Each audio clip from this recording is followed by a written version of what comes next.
Hello dear students, you're most welcome in my YouTube channel Vidya English and GS classes.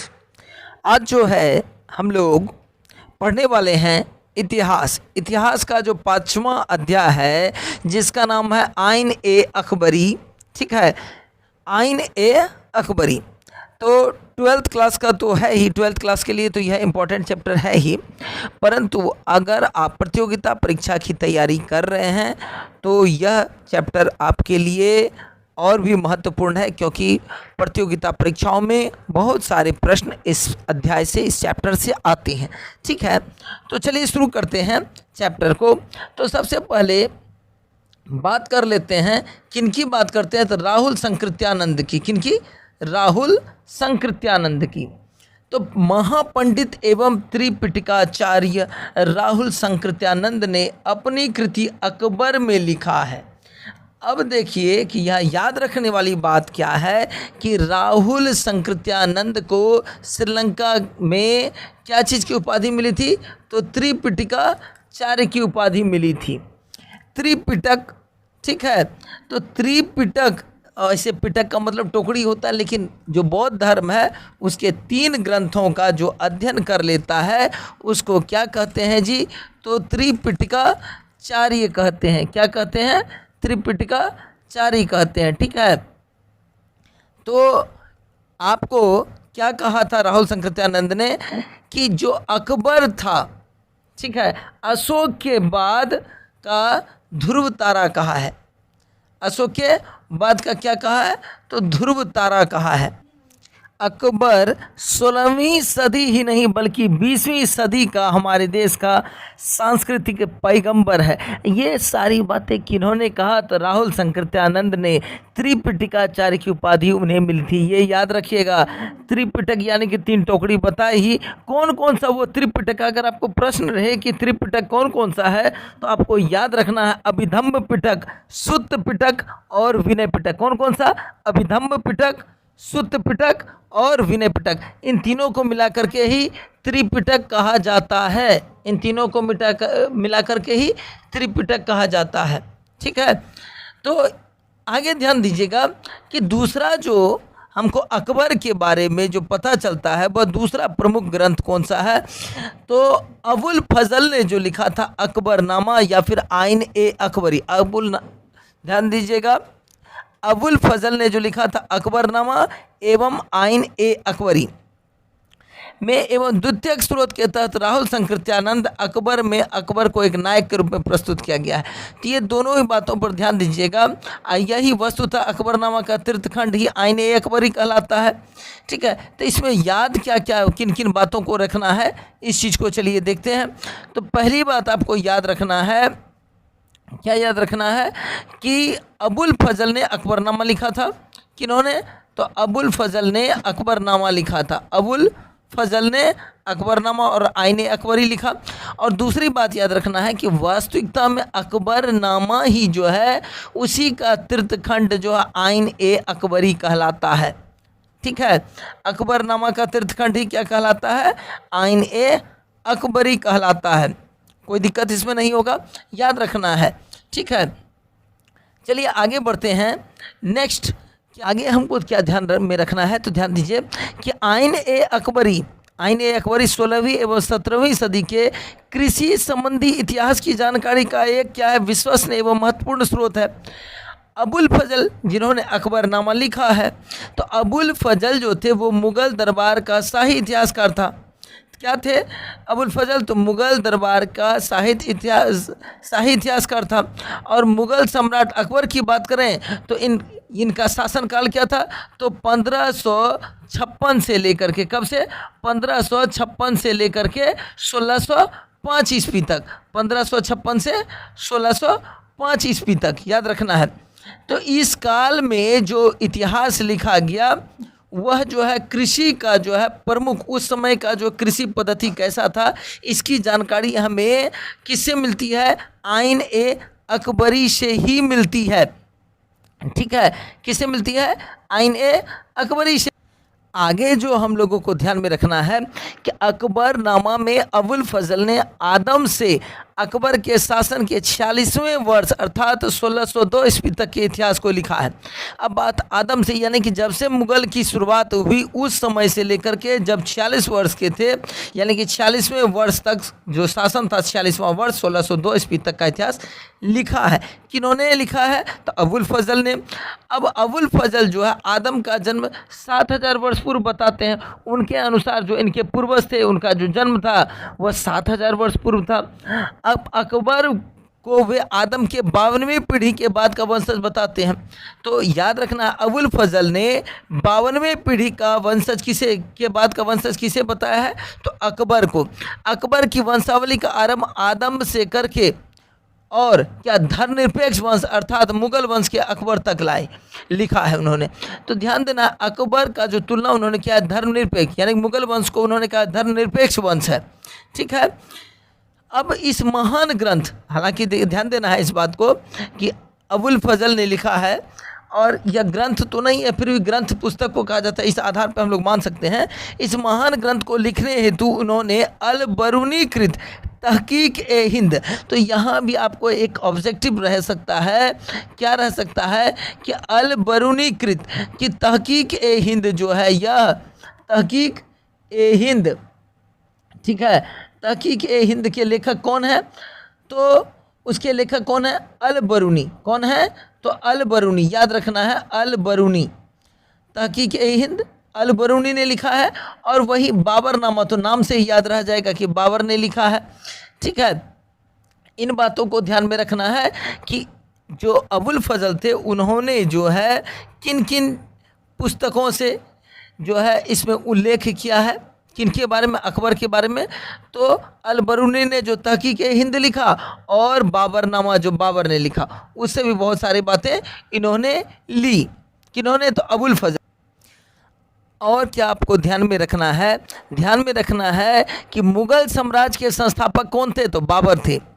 Mughal साम्राज्य के संस्थापक बाबर थे और उन्होंने लिखा था क्या? तो बाबरनामा लिखा था।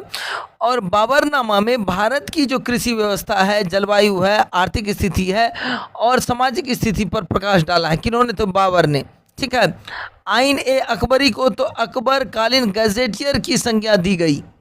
आइन ए अकबर को अकबर कालीन गजेटियर की संज्ञा दी गई। यह भी बात याद रखना है कि किसको संज्ञा दी गई गजेटियर की? तो किसको याद रखना? आइन ए अकबरी को। किसको? तो आइन ए अकबरी को। ठीक है, गजेटियर की संज्ञा दी गई। ठीक, चलिए बढ़ते हैं नेक्स्ट।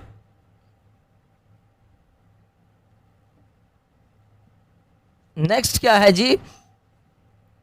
अकबरनामा के बारे में पता है 3 खंड था। तो तीसरा खंड क्या है? आईने अकबरी। पहला जो खंड है अकबरनामा का, उसमें किसका वर्णन किया गया है? तो अकबर का जो पूर्वज था, अकबर का जो पूर्वज है, जन्म कब हुआ, अकबर के शासनकाल का जो है उसमें वर्णन किया गया पहले में। ठीक है, अकबर के पूर्वजों का, अकबर के जन्म का, अकबर के शासनकाल का वर्णन किया गया, यानी कि 17वें वर्ष का, अकबर के शासनकाल के 17वें वर्ष का, 1573 से कब तक जी? तो 1573 से लेकर के 74, अब 1573 से 74 ईस्वी की बात ध्यान में रखिएगा तक का इतिहास। ठीक है, तो चलिए बढ़ते हैं नेक्स्ट। और जो दूसरा खंड है, द्वितीय खंड, उसमें अकबर के शासनकाल के 17वें वर्ष से लेकर के 46वें वर्ष तक का वर्णन किया गया, यानी कि 1602 ईस्वी तक का वर्णन किया गया है द्वितीय खंड में। अकबर का शासनकाल यानी कि 17वें वर्ष से लेकर के, यानी आपको ध्यान में रखना, पहला जो था वह क्या था कि जन्म से लेकर के उनका 17वां जो वर्ष, यानी कि 17 वर्ष के जो थे जब, तो उस समय तक का वर्णन किया गया उनके पूर्वज का, पहला खंड में अकबरनामा के। दूसरा खंड में शासन का जो था 17वां से लेकर के 46वें वर्ष तक। ठीक है, और तीसरा खंड जो है वह अकबरनामा ही नहीं अपितु अकबरकालीन इतिहास की आत्मा है। तो अकबरकालीन इतिहास की आत्मा किस खंड को कहा जाता है? तो आइन ए अकबरी जो तीसरा खंड है। ठीक है, इसका विशेष महत्व है, ठीक है। आइन ए अकबरी में अकबर के उन समस्त नियमों का वर्णन किया गया है, किनका, उन समस्त नियमों का जो इसमें जिसके माध्यम से वे क्या करते थे, शासन चलाते थे।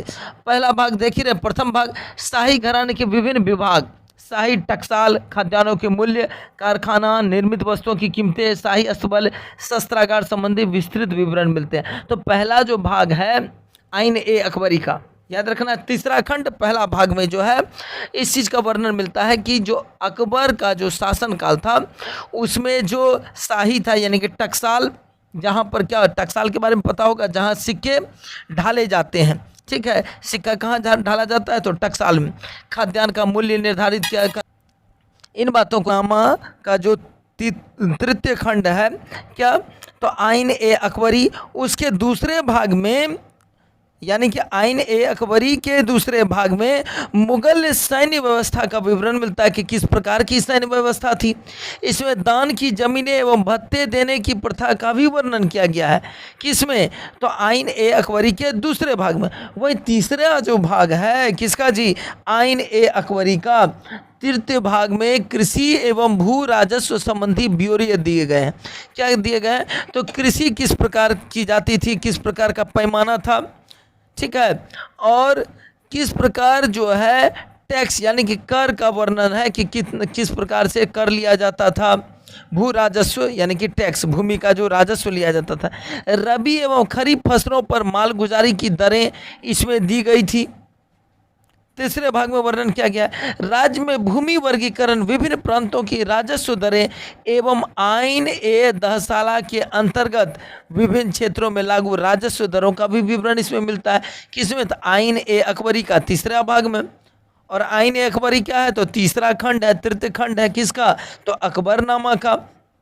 कोई दिक्कत, चलिए नेक्स्ट बढ़ते हैं। नेक्स्ट क्या है जी, नेक्स्ट जो है कि जो याद रखना है हम लोगों को, वही पॉइंट को देख रहे हैं केवल। W.H. मोरलैंड की पुस्तक India at a death of Akbar, ध्यान देना कि W.H. मोरलैंड की पुस्तक India at a death of Akbar एवं इरफान हबीब की पुस्तक ध्यान दीजिएगा, agrarian system of Mughal India, ये दोनों ही जो है प्रमुख क्या है, पुस्तक है, प्रमुख साहित्यिक स्रोत कहिए, जिससे कि हमको उस समय का जो कृषि है, समाज है, उसके बारे में भी वर्णन मिलता है। ये दोनों भी प्रमुख है कि कौन कौन सा, तो W.H. मोरलैंड का पुस्तक India at death of Akbar, ये याद रखना है आपको कि India at a death of Akbar का लेखक कौन है, तो W.H. मोरलैंड। और वहीं अगर बात करें agrarian system of Mughal India, तो इरफान हबीब ने लिखा है। 1556 से 1707 ईस्वी का वर्णन है। इन दोनों ने ही आइन ए अकबरी ग्रंथ का प्रमुख स्रोत के रूप से इस्तेमाल किया है। किन्होंने, तो मोरलैंड ने भी आइन ए अकबरी का ही प्रमुख का जो स्रोत है उसी से लिया है, और किन्होंने, इरफान हबीब ने भी, ठीक है। आइन ए अकबरी का अनुवाद, तो अकबरनामा का जो तीसरा है तीर्थ खंड है आइन ए अकबरी, तो मूलतः वह फारसी भाषा में लिखी गई है। अकबरनामा का अंग्रेजी अनुवाद हेनरी बेवरीज द्वारा किया गया। तो यह भी पॉइंट आपको याद रखना है कि अकबरनामा का अनुवाद किनके द्वारा किया गया है, तो हेनरी बेवरीज के द्वारा। अकबरनामा का अनुवाद किनके द्वारा, तो हेनरी बेवरीज के द्वारा किया गया है, जो ऑब्जेक्टिव में रहता है, कई बार देखा गया है, ठीक है। और अकबरनामा का जो अकबरनामा ही मूलतः कही है वो फारसी भाषा में लिखी हुई थी। किस भाषा में, फारसी भाषा में। और अंग्रेजी में अनुवाद किया था किन्होंने, तो हेनरी बेवरीज ने। आइन ए अकबरी का अंग्रेजी अनुवाद ब्लॉचमैन तथा जेरेट द्वारा किया गया। किनके द्वारा, अंग्रेजी जो अनुवाद किया गया आइन ए अकबरी का, वो ब्लॉचमैन के द्वारा तथा जेरेट द्वारा किया गया। ब्लॉचमैन ने आइन ए अकबरी का प्रथम खंड 1873 ईस्वी में कलकत्ता से प्रकाशित किया था, और दूसरा खंड 1891 में प्रकाशित किया था। अब वहीं बात करें, अगर हम किनकी बात करें, तो H.S. जेरेट महोदय ने तो 1894 में प्रकाशित किया था तीसरा खंड, H.S. जेरेट ने, ठीक है। कोई दिक्कत तो यहाँ तक तो नहीं है। चलिए नेक्स्ट बढ़ते हैं। नेक्स्ट चैप्टर क्या है, वहीं अगर बात करें कि चतुर्थ भाग में, तृतीय भाग में तो देखिए कृषि संबंधी था, मालगुजारी वगैरह का, और चतुर्थ भाग में क्या, हिंदुओं की विभिन्न धारणाओं, नक्षत्र विद्या, चिकित्सा, दर्शन एवं उनकी प्रथाओं का विवरण दिया गया है। किसमें?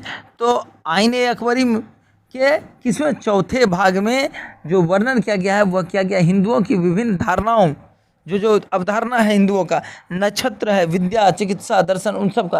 अब पांचवें भाग जो है उसमें जो अकबर की सूक्तियाँ, किंवदंतियाँ, आदर्शों के साथ साथ स्वयं अबुल फजल की संक्षिप्त जीवनी भी दी गई है। तो आपको मेन बात याद रखना है कि अबुल फजल की संक्षिप्त जीवनी किस भाग में, आईने अकबरी का, तो पांचवां भाग में दिया गया है। आईने अकबरी का तीसरा भाग अकबर कालीन कृषि संबंधी जानकारी का अत्यधिक महत्वपूर्ण स्रोत है, तो उस पर तो हम लोग बात कर ही चुके हैं।